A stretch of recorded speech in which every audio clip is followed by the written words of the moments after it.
Okay, so we're going to continue on and we're going to be looking at our section 10.8, which is spur gear selection. So when you're the designer, what you need to specify are the following. The diametral pitch, so that's going to be the capital P sub D. So what is the size of the tooth on that gear that you have? What is your pressure angle going to be? 20, 25. And what is the number of teeth? Okay, that's going to get you what you need to actually purchase a gear. Okay. Now, when you're specifying diametral pitch, remember you have to stick with whatever that gear manufacturer is going to be, specifying or what they actually make.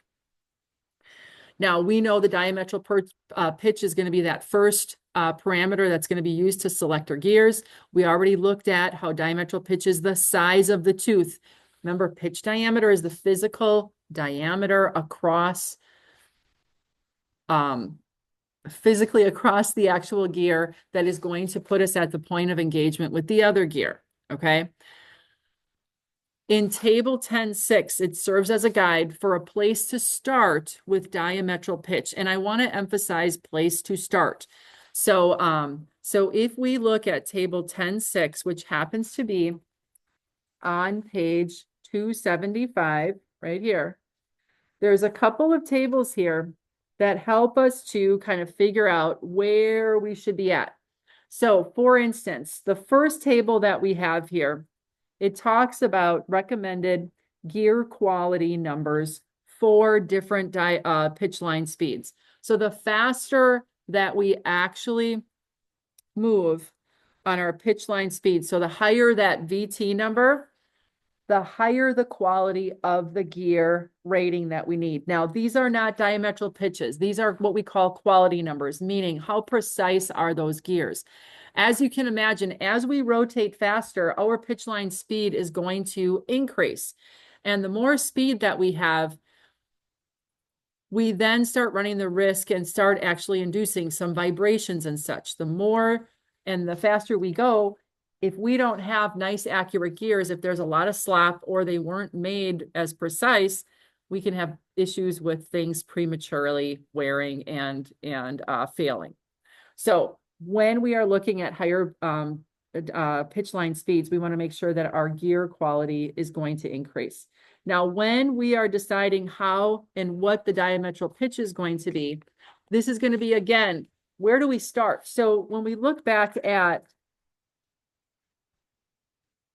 page 263. Now, this might not be scaled versions of, but let's say we have an application like a cement mixer. Well, which one do we pick, right? I mean, it's kind of nice. We're probably going to be on the more coarse size of a tooth, but which one? I mean, is it an 8? Is it a 10? Is it a 4? Is it a 5? I don't know. So the table 10.6 helps us to kind of get in the ballpark. And this is, if you would, a place to start. That doesn't mean that you have to stick with this, but what you're going to do is you're going to compare the horsepower rating to the pinion RPM. So for instance, if you have a horsepower rating of 1 horsepower and we have an 1800 RPM on our pinion, then it's suggesting that you start with a number 20 gear. That would be your diametral pitch. If you have higher horsepower is 20 horsepower and you're going at 300 RPMs, now it's looking at a number 5 gear. Okay, so notice what happens here. The lower the horsepower, the higher the numbers. You're not pushing as much through. Okay, and then the higher the horsepowers, the lower the numbers. These are the bigger, chunkier teeth down here. Okay, so as your applications are going to be more substantial or beefier, you're going to need more substantial, beefier, bigger teeth to push things through. Okay. So that's a place to start. Now, I say that's a place to start, and I think it's important to emphasize that because when you get to your machine design elements course, there's going to be another table very similar to this. Okay. And usually there's other variables along the design process that end up pushing the stresses up. So what I like to tell students, especially when we're on the other side of the design, normally this is a place to start, maybe 10, but I would actually increase it by at least one size, maybe two, to be sure that your first iteration then isn't going to be, you know, too high of stresses or such. So just again, a place to start your design, because there's a lot of variables that go into the final product. Okay. Pressure angle. We've already discussed that there's 3 different pressure angles. 20 is where we usually want to start. 25 is for high speed, low power applications. And then we've got 14.5. Again, replacement parts only. No new designs are going to be using those. Gears that are in mesh with one another need to have the same pressure angle. So when we're designing, same diametral pitch when we're meshing, and same pressure angle. Now, number of teeth. The number of teeth is going to influence that velocity ratio, as we know. So for instance, if we go back and we look at example 10.8, we didn't calculate it, but we could have.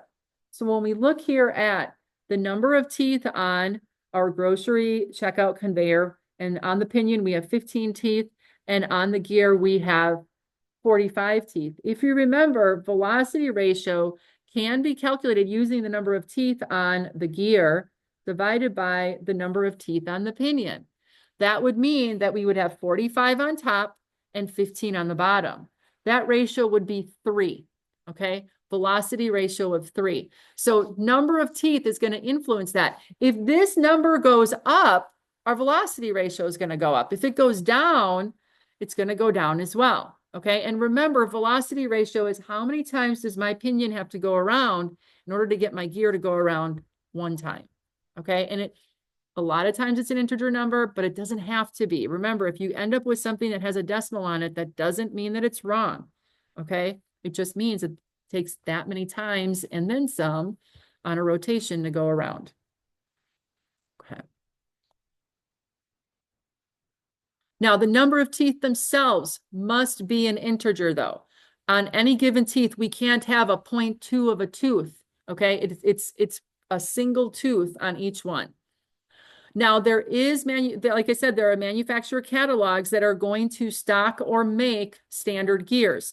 So if we look underneath, we will be using the charts on page 276 at the bottom here and 277. Okay.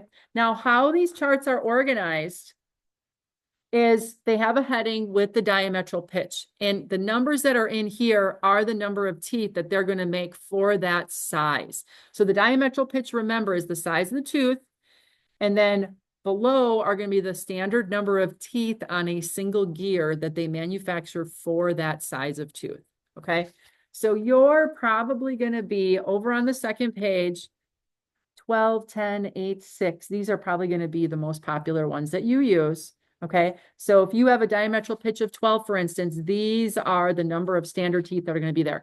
Now, will every manufacturer make these numbers? Probably. And then they might even make more in between. That's why it's always good when you're specifying things that you're going to be purchasing. Again, not many manufacturers make their own gears unless you're making a transmission or you are purchasing gears a lot. It might make sense to make your own, but you want to have a catalog open with the available sizes for the corresponding diametral pitch. Okay. So, but for the problems we're going to do in kinematics, we're going to use the charts that are here. So these are the ones that you're going to be living with or using, if you would. I shouldn't say living with. Okay. So let's look at our first example. We have 2 examples that we're going to do pertaining to selecting gears. So we're going to do example 10.9 and example 10.10. 10.9 is on page 276. Okay, oopsie. Here.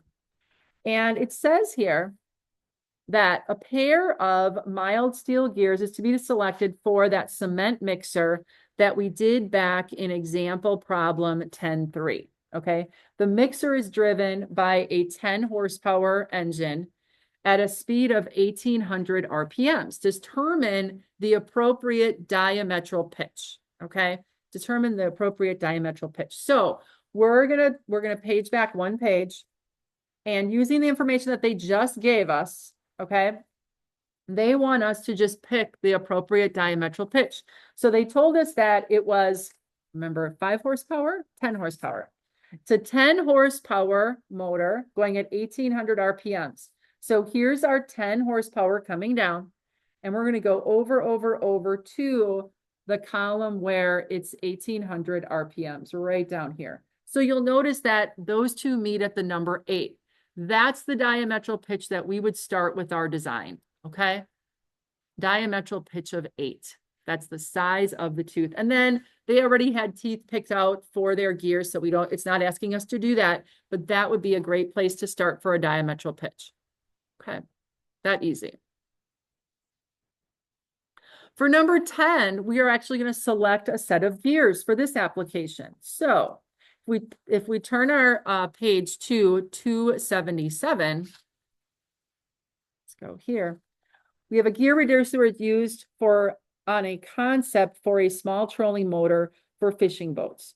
The gears must transmit 5 horsepower from an electric motor at 900 RPMs to the propeller at 320 RPMs. Select the set of gears to accomplish this task. Now remember, when we're specifying or selecting gears, number 1, we need to know what our diametral pitch needs to be. That's where we're going to start. So we need to figure out what's an appropriate size diametral pitch that we're going to look at. So given the information of we're going to be transmitting 5 horsepower, and it's going to be an electric motor at 900 RPMs, we're going to start by picking our diametral pitch. So we're going to go back to that table 10.6, and 5 horsepower is right here, and 900 RPMs is right there. So we're going to start with a diametral pitch of 10, a diametral pitch of 10. So start our example here.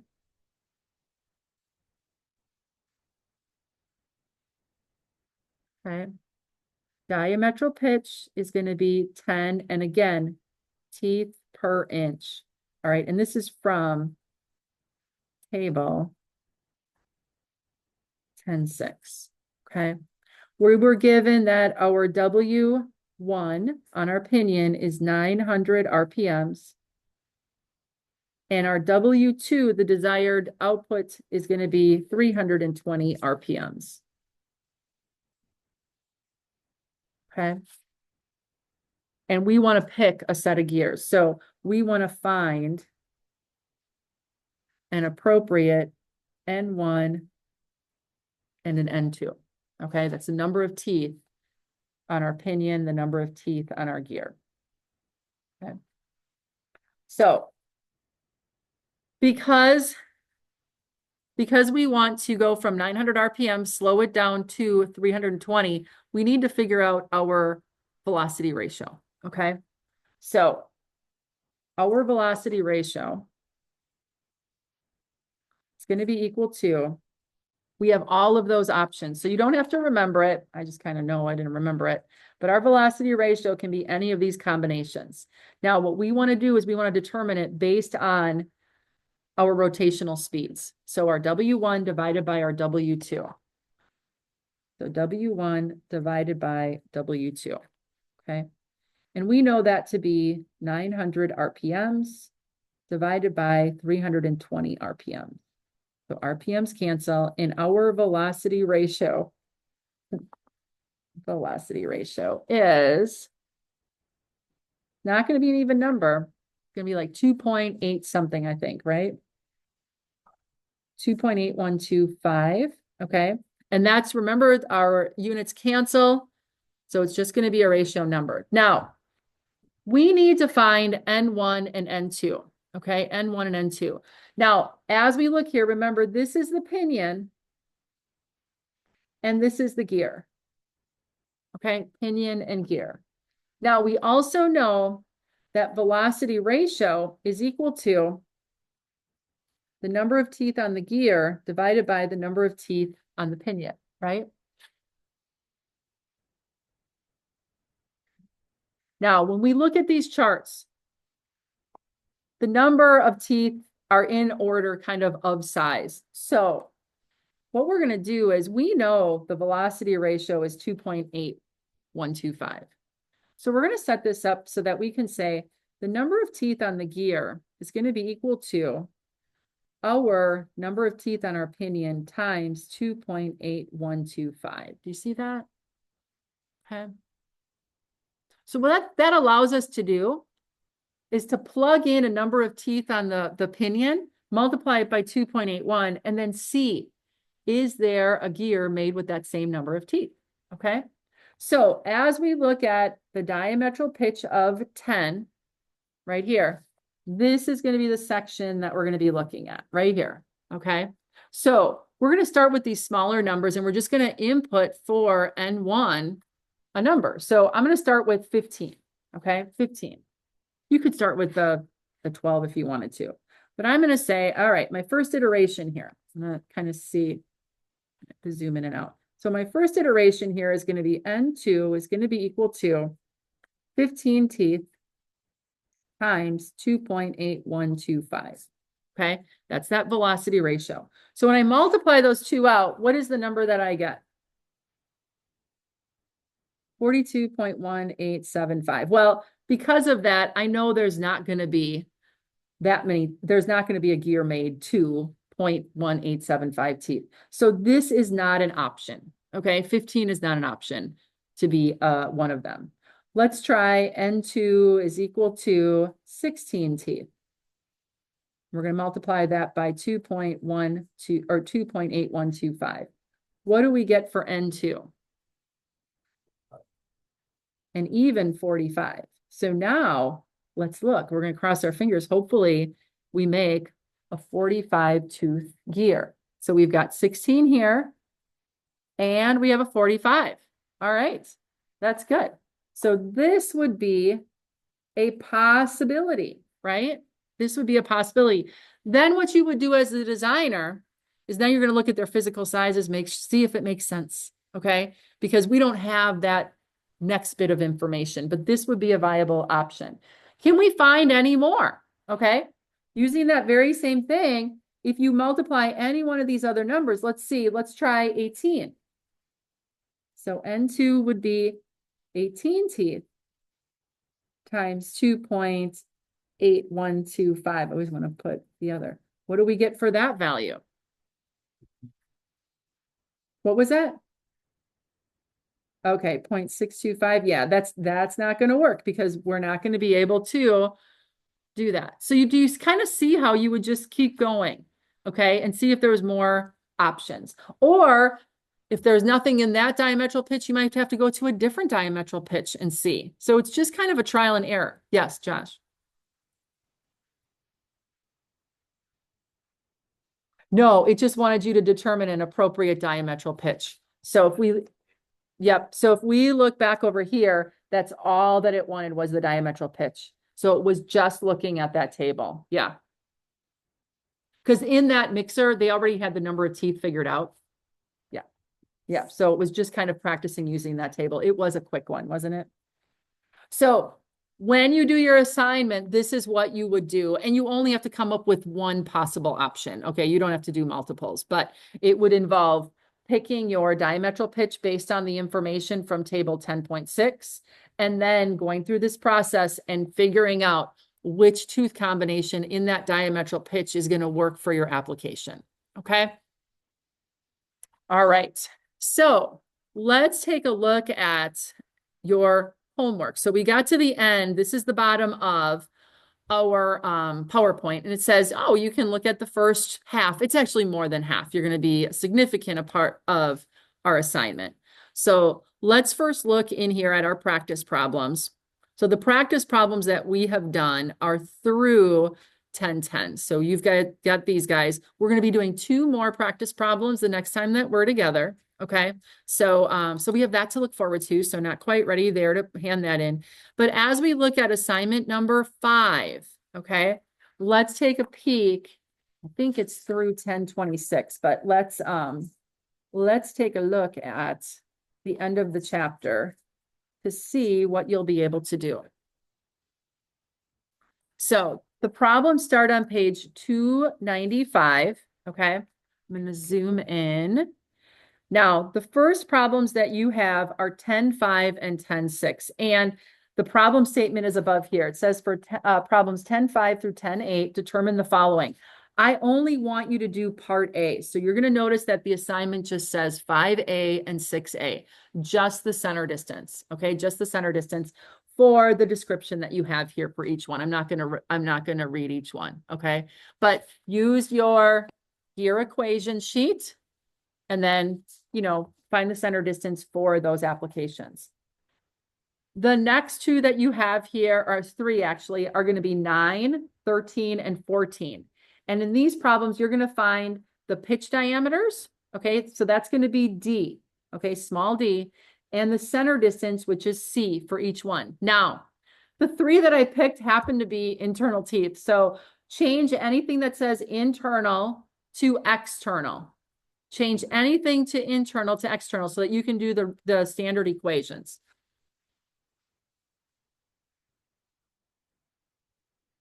I'll go back to that in just a little bit, Chris.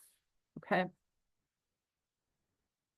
Then what we're going to do is the next ones that you have that you'd be prepared for are going to be 15 and 16. In this case, you're going to be calculating the speed of the gear. That's referring to the angular velocity W. Okay. And then the pitch line velocity is going to be the VT. Right. And then as we turn the page, the last two you'll be able to do are 25 and 26, and this is gear selection based on that example 10-10 that we just looked at. So determine an appropriate set of catalog gears using table 10-7 with the information you see up here.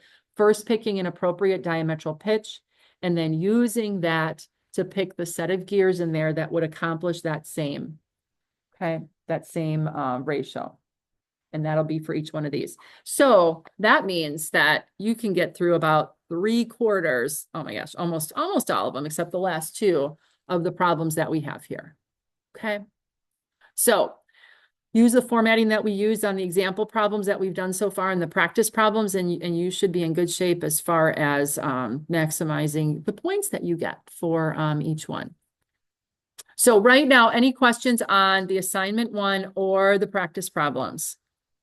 Okay, so then what I'm going to do is I'm going to stop the recording here, and the next time we get together, we'll be finishing up our chapter.